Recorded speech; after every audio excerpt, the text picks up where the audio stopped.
Amém? Glória a Deus. Estamos aqui mais uma vez, mais uma quarta-feira para aprendermos da palavra do Senhor, né? Já peço que os irmãos que trouxeram Bíblia já abram em dois primeiros textos iniciais.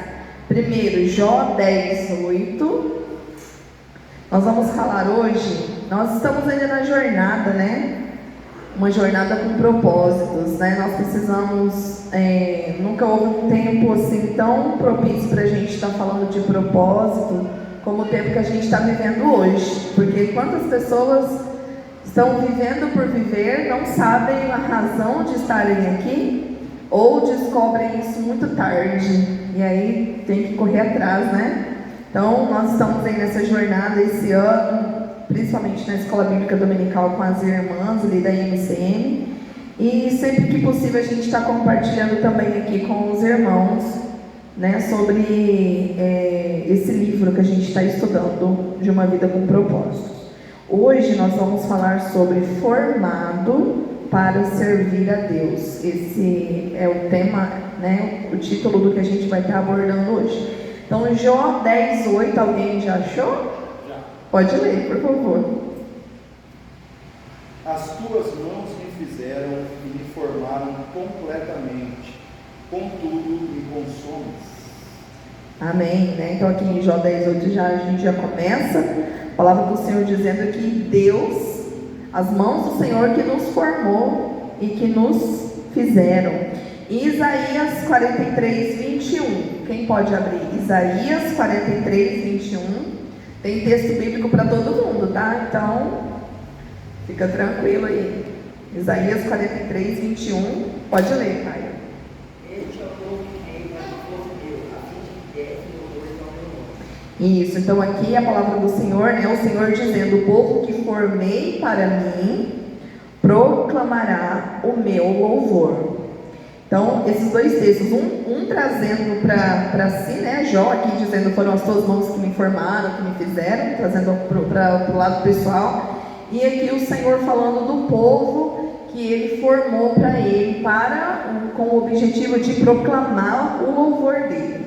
Então, o fato é que todos nós, a gente precisa ter essa consciência de que nós somos formados para servir a Deus. Simples. Né? Então o desafio está a gente descobrir como fazer isso. Então é um fato, nós somos formados para servir a Deus. Então o Senhor, o pastor estava até falando aqui dos animais, né, dos pets, né, que hoje as pessoas estão assim tão perdidas, muitas em seu propósito, que elas estão valorizando realmente mais. Como o pastor disse, eu enfatizo, não que os animais não sejam importantes, eles também têm uma importância, um propósito, né? Deus também criou os animais com um propósito. Tudo que Deus criou, Ele não criou de forma aleatória. Ele criou tudo para um propósito, que a gente não pode confundir, são os propósitos, né? Então Deus criou, na família tem o filho tem um lugar de filho. O animal tem um lugar de animal. Então o que não pode ser feito é a inversão, né? Inversão de valores. Não que eu não vá amar os animais, eu tenho que amar, mas jamais colocar no lugar de um filho, né? Que é algo que veio de mim mesmo, né? Então o Senhor, Ele formou cada criatura com uma qualificação especial. Então, falando de animais, né? A gente tem diversos tipos de animais, espécies diferentes. Tem alguns animais que correm, tem outros que saltam, outros nadam, outros escavam, voam, né? Deus teve dias específicos para Deus criar os animais que nadam, os animais que voam, os animais terrestres, né? Todos com uma função. Então, cada um tem um papel a desempenhar da forma que Deus moldou.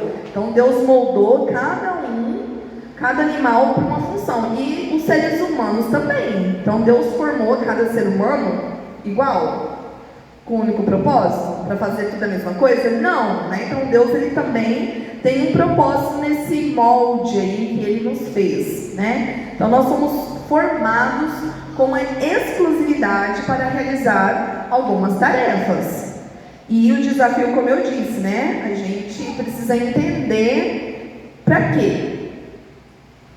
Qual é esse propósito que Deus tem para mim? Então aqui o livro ele traz uma abordagem que quando os arquitetos eles vão projetar novos prédios, eles sempre perguntam ali para os proprietários, né? Para que propósito? Como será usado? Então imagina quando esse prédio que foi fundado, foi erguido, aliás, a planta, né? O projeto, com o propósito de ser uma igreja, um templo. Então, tudo foi pensado no que uma igreja, no que um templo comporta, certo? Se fosse um mercado, seria de outra forma. Se fosse uma casa, né? Então, a primeira pergunta que os arquitetos fazem quando você vai começar um projeto é para que vai ser aqui? É igual a gente fica muito curioso, às vezes, quando tem umas construções, né, assim, grandes, a gente fala, o que será que vai ser aqui? Vai ser um shopping? Vai ser um mercado? Eu lembro quando a gente, ali na Coca, ali naquela rotatória da Coca, quando eles começaram a construir ali, todo mundo achava, muitas pessoas eu ouvi dizendo que ele ia ser um supermercado de tão grande que parecia ser. E aí a gente vê que não, foi só uma ampliação ali da própria fábrica, né? Mas é interessante isso, porque tudo tem um propósito, né? E dependendo do qual propósito for formado, for criado algo, ele vai ter que desempenhar aquela função. Então, é que se aqui fosse uma casa, seria de outra maneira, com outra proporção, né? Então, Deus também, antes dele criar cada um de nós, ele já decidiu qual papel que ele queria que a gente desempenhasse, né, no mundo. E ele moldou, cada um de nós é moldado com as características daquilo que Deus deseja que você desempenhe nesse mundo. Você nasceu já com essas características daquilo que Deus planejou, então você foi planejado. Eu, nenhum de nós aqui nascemos por acidente, né? Nós somos planejados para algo e Deus nos deu essas características e condições para a gente desempenhar essa função. Então cabe agora cada um, né, se empenhar em buscar descobrir como fazer, né? E o que Deus me planejou. A gente já viu ali no início da leitura bíblica, né, que ele formou o povo dele para proclamar o louvor do nome dele, para proclamá-lo. Então, já é uma pista para nós, né? Nós fomos formados com um propósito principal de proclamar o nome do Senhor. Então, esse é o início, né? Então, vamos ali abrir mais um texto bíblico em Efésios 2:10. Esse é um texto bem conhecido da Bíblia, né? Porque ali em Efésios 2:10 fala que nós somos criatura de Deus. Para quê? Deus nos criou para quê? Efésios 2:10. Vamos ler só a parte A. Pode ler, irmã? Porque somos feitura sua, criados em Cristo Jesus para as boas obras. Exatamente. Então somos feitura, fomos feitos, somos feitos, né? Fomos feitos por Ele para as boas obras. Então, para fazermos as boas obras, né? Então, a palavra poema, ela vem do termo grego que também é traduzido por criação, manufatura. Então, nós somos uma obra de arte feita manualmente por Deus. Nós não somos uma linha de montagem, um produto de uma linha de montagem em série. Imagina aqueles carros, né? Quando eles são fabricados ali, eles têm a tal série, aquele modelo. Então, é um monte que é feito da mesma forma, né? Nós não somos assim, nós não fomos feitos dessa forma. Deus não colocou simplesmente, vou fazer vários gaudilês, vou colocar essa forma aqui e milhares de gaudilês e vou fazer tudo igual, espalhar aí pelo mundo, né?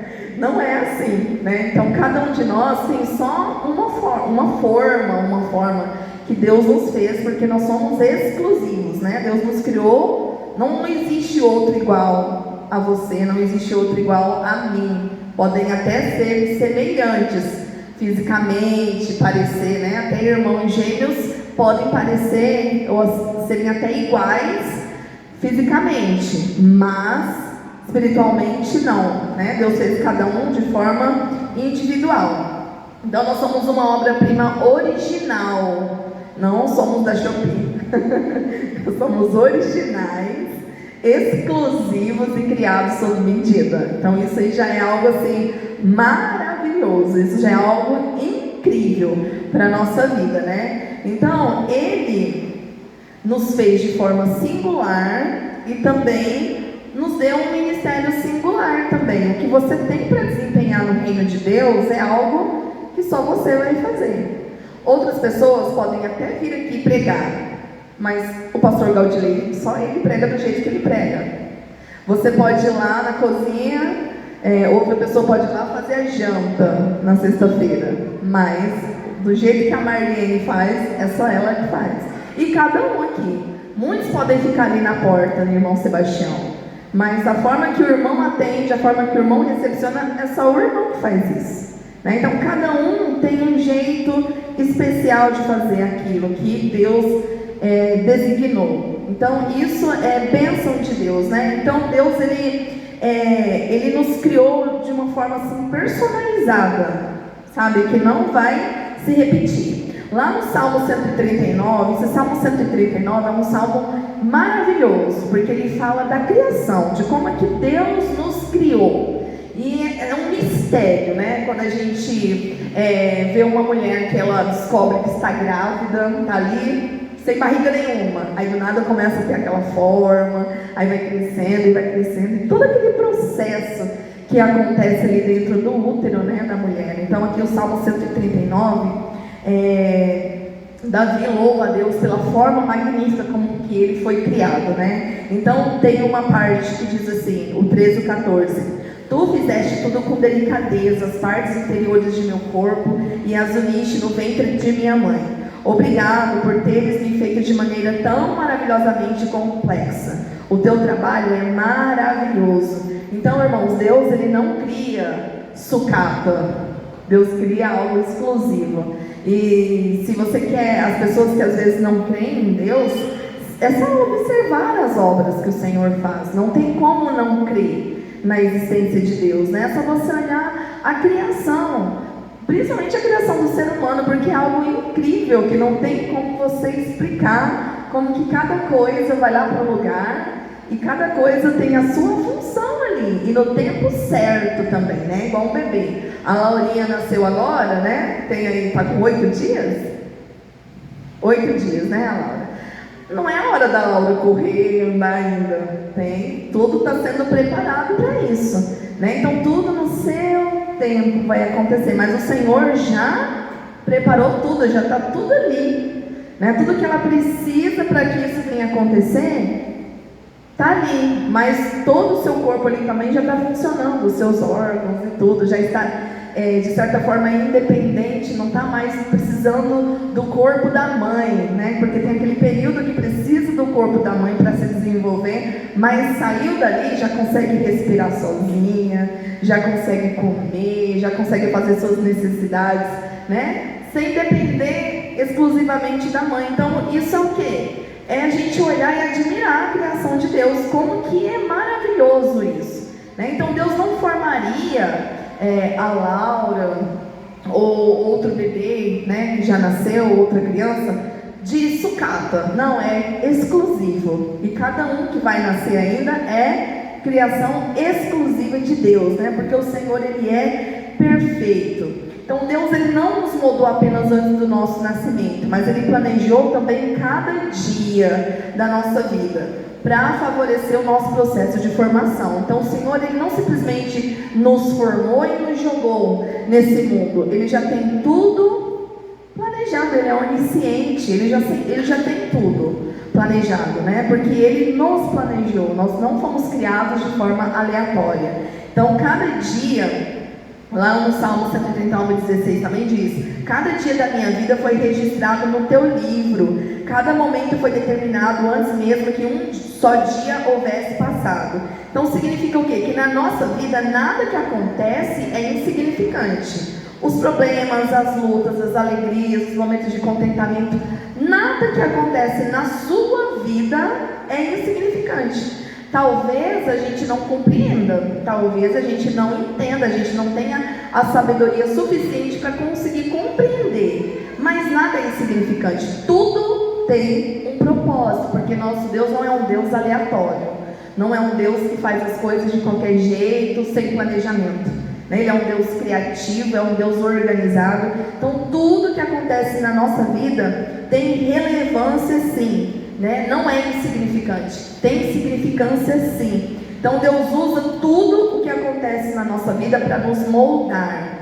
Às vezes tem pessoas, quantos testemunhos eu já vi, talvez você também já tenha visto, de pessoas que tinham uma vida destruída, mas ela foi resgatada e hoje são usadas nos seus ministérios para alcançar vidas que estão passando pelo mesmo que ela passou, né? Então, quantas pessoas já não estiveram no mundo das drogas, dos vícios? O Senhor foi lá, restaurou, resgatou aquela vida e hoje essa pessoa está trabalhando nesse ministério, né, de estar resgatando vidas. A gente tem um testemunho aqui do pastor Geraldo, né? Pastor Geraldo, que já é um ex-bruxo, que vivia na obscuridade aí, né? Na escuridão mesmo.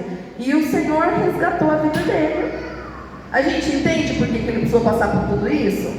Não cabe a nós, né? Mas Deus sabe de tudo. E hoje Deus usa ele de forma maravilhosa para estar trabalhando nessa questão de libertação espiritual e enfim, fazendo o que ele tem feito aí na obra do Senhor. Então, se ele não tivesse passado tudo que ele passou, por mais que tenha trazido dor, sofrimento, teve significado, porque ele precisou passar para ele poder hoje, com autoridade no reino espiritual, ele conseguir desenvolver o trabalho dele da forma que ele desenvolve. E assim cada um. Talvez eu não tenha esse mesmo testemunho, você não tenha esse mesmo testemunho incrível, né? Às vezes a gente até, quantas vezes eu já não me perguntei, nossa Deus, meu testemunho de vida é tão assim, né? Sem sal, então... Eu vejo tantas pessoas dizendo que foi resgatado, que não sei quem vai lá e faz isso e aquilo, e eu cresci praticamente dentro da tua casa, não sei quem, eu não tenho essas grandes coisas, né? Mas tudo que acontece tem a permissão de Deus e o Senhor sabe. Então eu gostaria de contar um testemunho de vida para os irmãos assim, nossa, de derramar lágrimas e de, né? Sim, mas não é isso, né? Então Deus ele pode usar também de outras formas, né? Então a gente tem que entender que tudo que acontece, às vezes a luta que você está passando hoje, para você hoje é só te causa dor, sofrimento.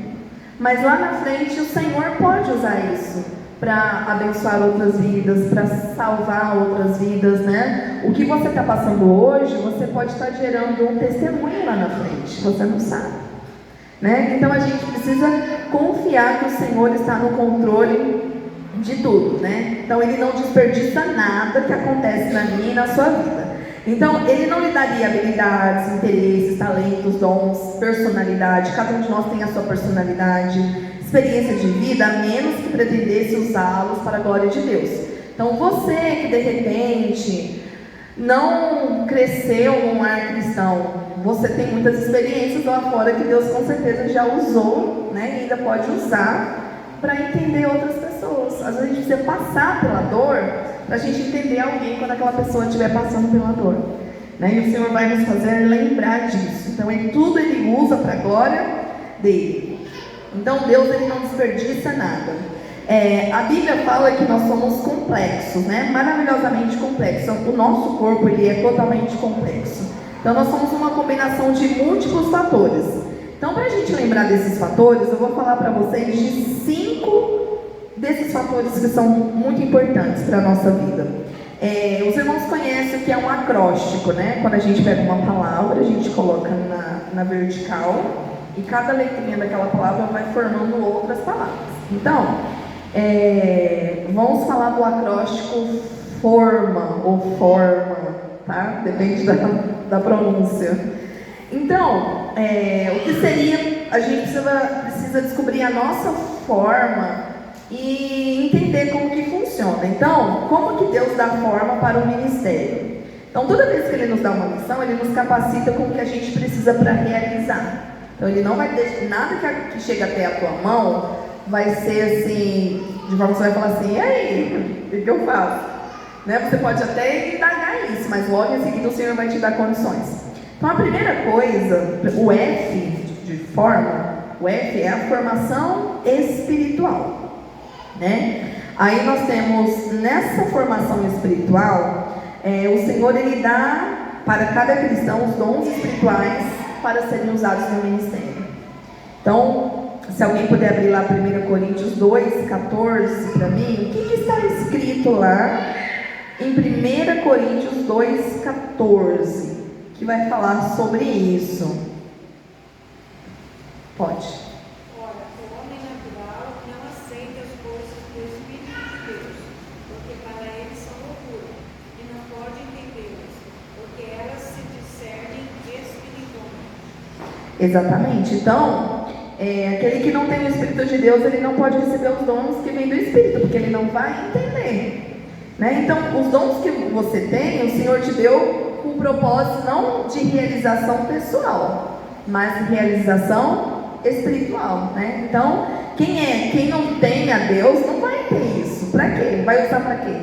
Né? Então, o F de formação espiritual. Então, nós não podemos adquirir dons espirituais, nem mesmo merecê-los. A gente não pode, vou lá comprar um remédio para adquirir um dom. Vou fazer um curso para ter os dons espirituais. Pra gente, não é a gente que adquire dessa forma e a gente também não merece. Então, nós recebemos, por isso que são chamados de dons, né? É uma expressão da graça de Deus para conosco. Nós não merecemos, mas é o Senhor que nos dá. Lá em Efésios 4:7 vai dizer, se alguém quiser abrir até para conferir se está dessa forma, Cristo generosamente repartiu os seus dons conosco, tá? Então, não é a gente que escolhe o dom que a gente gostaria de ter, é Deus que os determina. E Paulo explica, é o mesmo e único Espírito Santo quem distribui esses dons. Ele sozinho decide que dom cada pessoa deve receber, lá em 1 Coríntios 12:11. Então, o Senhor, ele aprecia a diversidade e deseja que sejamos especiais. Desse modo, não há dom que seja concedido a todos. E ninguém recebe todos os dons. Se você possuísse todos os dons, não teria necessidade de mais ninguém. Isso destruiria um dos propósitos de Deus, que é ensinar-nos a amar uns aos outros e a depender uns dos outros. Então, na igreja, cada um tem o seu dom, aquilo que o Senhor distribuiu. Então Deus não vai dar todos os dons para uma pessoa só. Imagina, só o pastor Gaudilei com todos os dons, ele não ia precisar de mais ninguém para ajudar no reino do Senhor? Não, né? Então o Senhor separa, né? Dá para as pessoas, aqueles que temem ao Senhor, aqueles que têm buscado o Senhor, aqueles que têm um compromisso com o Senhor vai dar os dons, né? Para estar desenvolvendo o seu ministério. Então, esses dons espirituais não foram concedidos para seu benefício, mas para benefício dos outros. Tudo é uns aos outros, é servir o corpo, servir uns aos outros. Imagina alguém que tenha o dom de revelação, um exemplo, e começa a usar isso de forma errada, de forma para ganhar dinheiro, por exemplo. Está totalmente errado, né? Então Deus, ele não dá, ou seja, o dom de cura, por exemplo, né? Para você cobrar. Como tem muitos que falam em nome do Senhor, que eu não vou citar nomes, mas que vendem o suor, que vendem a água, não sei do que. Está errado, não é para isso que o Senhor distribui os dons, né? A Bíblia diz, um dom espiritual é dado a cada um de nós como meio de ajudarmos toda a igreja. Então Deus planejou dessa forma para que necessitássemos uns dos outros. Quando usamos nossos dons em conjuntos, todos são beneficiados. Se os outros não usarem os dons, você será frustrado. Se você não usar seus dons, eles serão frustrados. Por isso foi nos dada a ordem para descobrir e desenvolver os dons espirituais. Então você já sabe quais são os seus dons espirituais? O que o Senhor te deu? Que dom que o Senhor te deu? Então você precisa descobrir, mas usar. Porque não adianta só eu ter um dom, mas eu não vou usar, não quero. né? Não entendi o propósito desse dom. E a palavra do Senhor diz que é para que a gente ajude um ao outro no crescimento, né? Que a gente venha a crescer juntos. Toda vez que esquecemos essas verdades básicas sobre os dons, ocorrem problemas na igreja. 2 problemas comuns são a inveja de dom. Ah, mas eu queria tanto ter aquele dom. Por que não sou eu? Né? Queria tanto, olha só que chique, que não sei o que. Então, esse é um dos problemas. E o outro é a projeção de dom. O primeiro ocorre quando comparamos nossos dons com os dos outros cristãos e nos sentimos insatisfeitos com o que Deus nos deu, tornando-nos ressentidos e ciumentos do modo em que Deus usa os outros. Ai, Deus usa mais o pastor Gaudilei na palavra. Não, eu queria ter esse dom, né? E dessa forma você está desprezando o dom que o Senhor te deu. Então você precisa descobrir qual é esse dom e desenvolvê-lo, né? Não ficar com a inveja do dom do outro. O segundo ocorre quando esperamos que alguém mais tenha nossos dons, faça o que fomos chamados para fazer e se sinta tão entusiasmados quanto nós a respeito desse dom. Então, às vezes, eu tenho um dom e eu não estou desenvolvendo aquele dom porque eu gostaria que a Marlene tivesse o mesmo dom que eu, para a gente fazer junto, para a gente trabalhar e que ela se entusiasme com isso. Então, é a projeção do seu dom, de você querer que o outro tenha também. Né? Então você não está entendendo o propósito de Deus, porque Deus ele não vai dar o mesmo dom para todo mundo. Ele vai dar diversos para que a gente se complemente, para que a igreja, né, cresça, para que a igreja um ajude ao outro. Então a Bíblia diz, em 1 Coríntios 12:5, há diferentes tipos de serviço na igreja, mas é o mesmo Senhor que estamos servindo. Né? Então cada um vai ter a sua forma. Né? Então, o F é de formação espiritual, cada um vai ter a sua forma, e você precisa se alegrar, se entusiasmar com aquilo que o Senhor te deu. Os dons espirituais são às vezes já exageradamente enfatizados, contribuindo para a negligência de outros fatores que Deus utiliza a fim de nos preparar para o serviço. Os dons espirituais revelam uma chave que nos permite descobrir a vontade de Deus para nosso ministério. Mas eles em particular não formam um quadro completo. Deus também formou você de 4 outras maneiras. Quais são essas 4 outras maneiras? Aí é o que a gente vem para a letra pro O.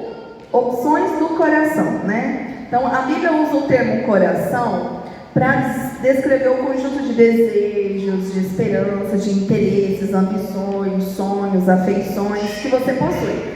Então o nosso coração, ele representa a fonte de todos os estímulos, né? O que você gosta de fazer, o que mais lhe interessa. Ainda hoje usamos a palavra nesse sentido quando dizemos, eu te amo de todo o meu coração. Então você está expressando ali uma afeição, né? A Bíblia diz lá em Provérbios 27:19, assim como a água reflete o rosto, o coração reflete quem somos nós.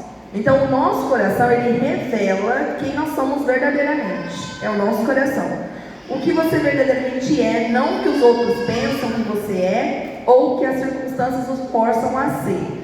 Seu coração determina o porquê de você dizer as coisas que diz, sentir-se como se sente e agir da forma que você age. Isso tudo vem do seu coração, que é o que está em Salmo 34:7.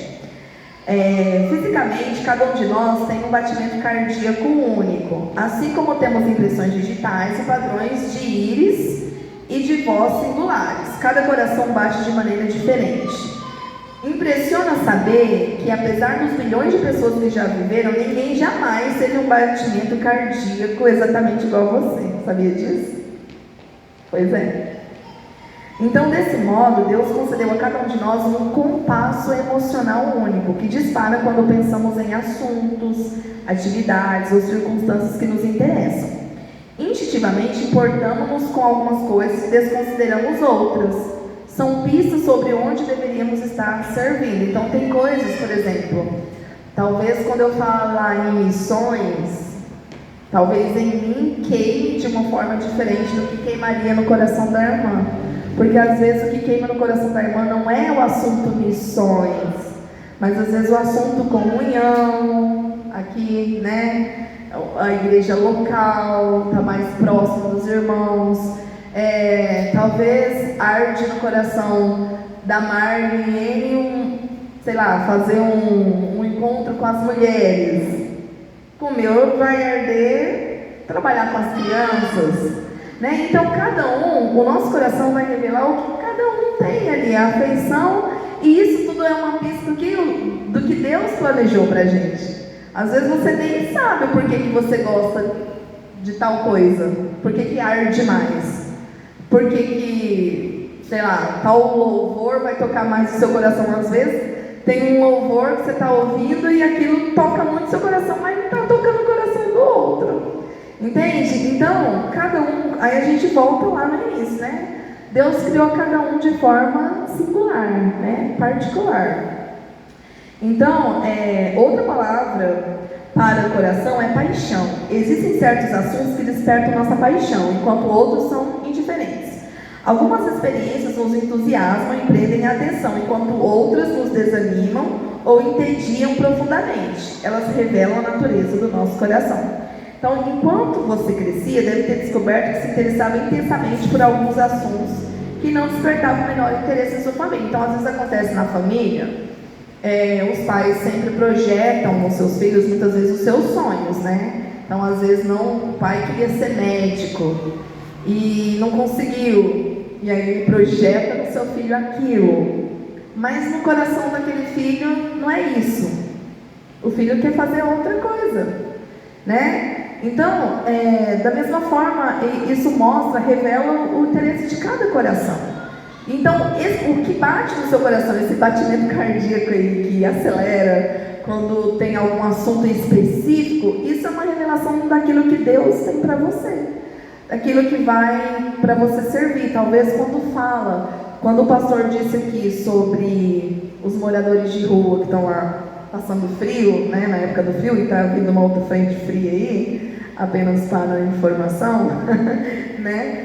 Talvez no seu coração arde assim, poxa vida, talvez lá na sua mente já tenha alguma coisa assim, a gente podia fazer alguma coisa, né? Uma campanha do agasalho, alguma coisa para ir lá, para levar a marmita com a sopinha quente, sabe? Então talvez para você venha isso, mas às vezes para o outro, não, né? Porque não é o interesse ali, né? Então, de onde vieram os interesses, né? Voltando lá para a família, né? Quando a família projeta, vem do coração. Então, quando o pai projeta algo para o seu filho, os pais sempre querem o melhor. E às vezes, por exemplo, eu olho para os meus filhos, que se eu for perguntar para eles vão falar só coisa de games, de robótica, de youtubers da vida aí, porque é o que está no auge. Ou jogador de futebol, né? Que é o que todo menino quer. Qual foi o menino que nunca sonhou em ser jogador de futebol? Né? Atire a primeira chuteira, quem nunca sonhou. Né? Mas assim, as profissões do momento, o que os jovens de hoje querem? O que está no coração dos jovens? Eu vou falar, não com tanta propriedade, mas assim, eu me sinto um pouco na propriedade, porque eu tenho 2 jovens, vamos dizer assim, né?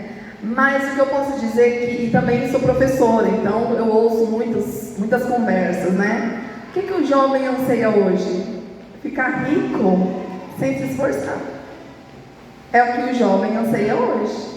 Você também, Larson, já desejou isso? Então, enfim, né? O negócio que está perdurando, então. Mas eles não querem ter esforço. E quantos não caem em golpes, né? Quantas vezes o Davi chega para mim e fala: mãe, deixa eu jogar tal jogo porque eu vou dar R$1 e vai triplicar não sei quanto, não sei o que eu falei assim. Aí eu só olho para a cara dele assim e falei: meu Deus, tenha misericórdia, Senhor, dessa criança. Porque é isso que eles querem, sabe? Eles não querem ter compromisso com o estudo no geral.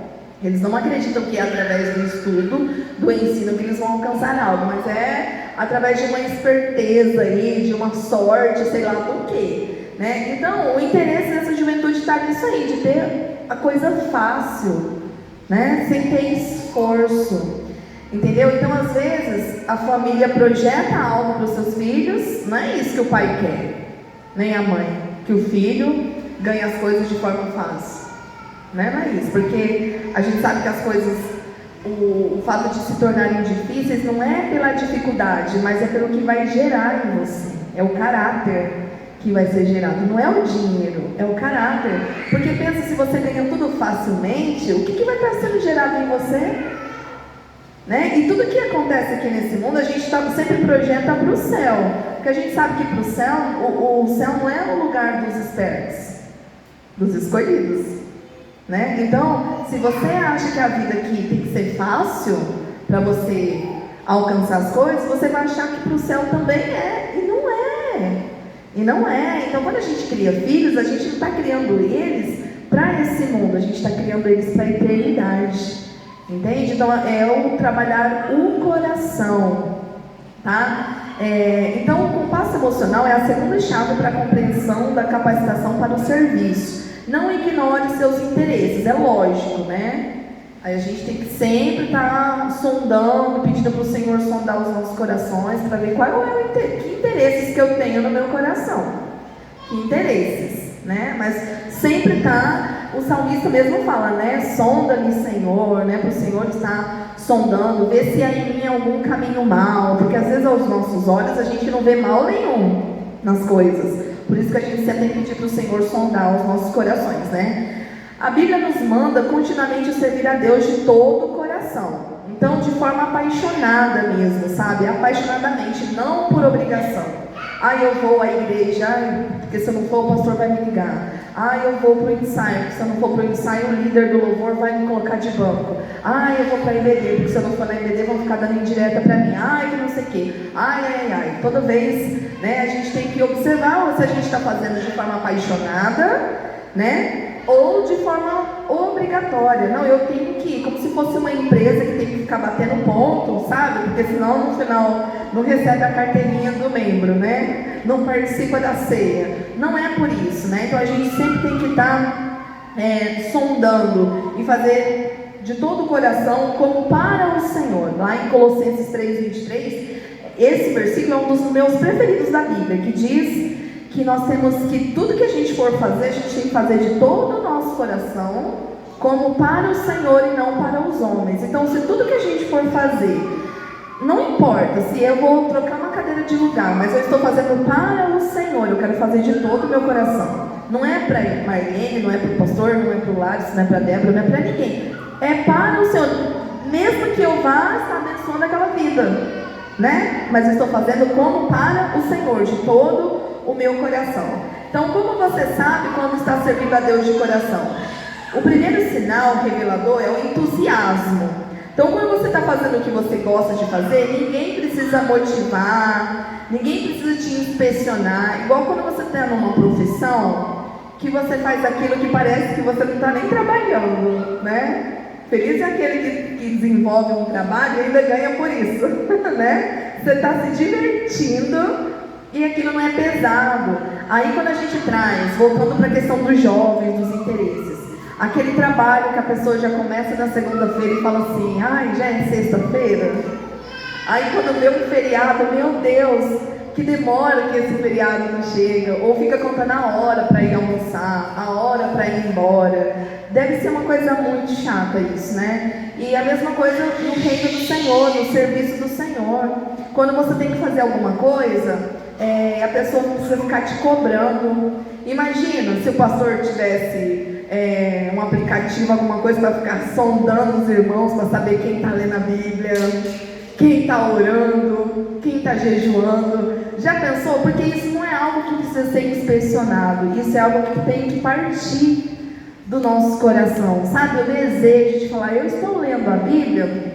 Irmãos, eu já comecei a ler a Bíblia esse ano umas 3 vezes, vou falar para os irmãos, mas eu não desisti. Meu Deus, eu entro em tanto desafio que depois eu vejo nem eu dou conta. Mas eu falo, eu não vou desistir, eu já falei, eu não vou desistir, sabe? Mas não precisa de ninguém, vocês estão sabendo disso agora, né? Mas eu não preciso de ninguém me cobrando, sabe por quê? Porque eu já tenho o Espírito Santo que me cobra. Quando eu estou lá no Instagram, lá fazendo as micagens da vida, amostradinha. Tem tempo para isso, né, irmã? Entende? Então, assim, quando a gente faz realmente de coração, a gente mesmo se cobra. A gente se cobra quando a gente acha que está orando pouco, quando a gente não está lendo a palavra do Senhor da forma que a gente deveria, quando a gente não está se dedicando para as coisas do reino da forma que deveria, entende? Então, a gente não precisa de ninguém ficar inspecionando a gente, sabe? Eu não preciso ficar ninguém me cobrando. E se tem uma coisa que eu não gosto particularmente, é alguém me cobrando. Então eu faço de tudo para que as pessoas não venham me cobrar, porque a hora que a pessoa chegar para me cobrar, eu já estou me cobrando faz horas. Então é um peso maior, sabe? A segunda característica de quem serve a Deus com o coração é a eficiência. Quando você faz o que Deus o condicionou a gostar de fazer, você se torna bom nisso. A paixão leva à perfeição. Se você não dá importância a uma tarefa, é improvável que se destaque nela.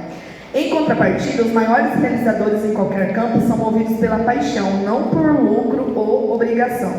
Então, todos já ouvimos dizer: arranjei um emprego que odeio para ganhar bastante dinheiro. Um dia vou deixá-lo para fazer o que gosto. Isso é um grande erro.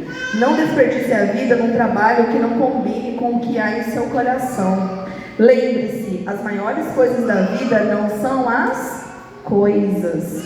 Aquilo que é significativo é muito mais importante que o dinheiro. O homem mais rico do mundo certa vez afirmou: é melhor uma vida simples no temor do eterno que uma vida rica, cheia de pepinos e abacaxis. Está lá em Provérbios 15:16. Então a gente não pode se conformar em apenas alcançar uma boa vida, entre aspas, porque uma boa vida não é boa o suficiente. No final das contas, ela não satisfaz. Você pode ter muito de que viver e ainda assim não ter para que viver. Então eu acho que a maior frustração da vida não é você não ter mais tempo de vida, mas é não ter razão para isso. Sabe assim, você tem a sua vida e você não tem um propósito, não saber para que você vive. Você tem até tempo de vida, sabe Deus quanto tempo, mas para você não faz diferença ter ou não tem, sabe?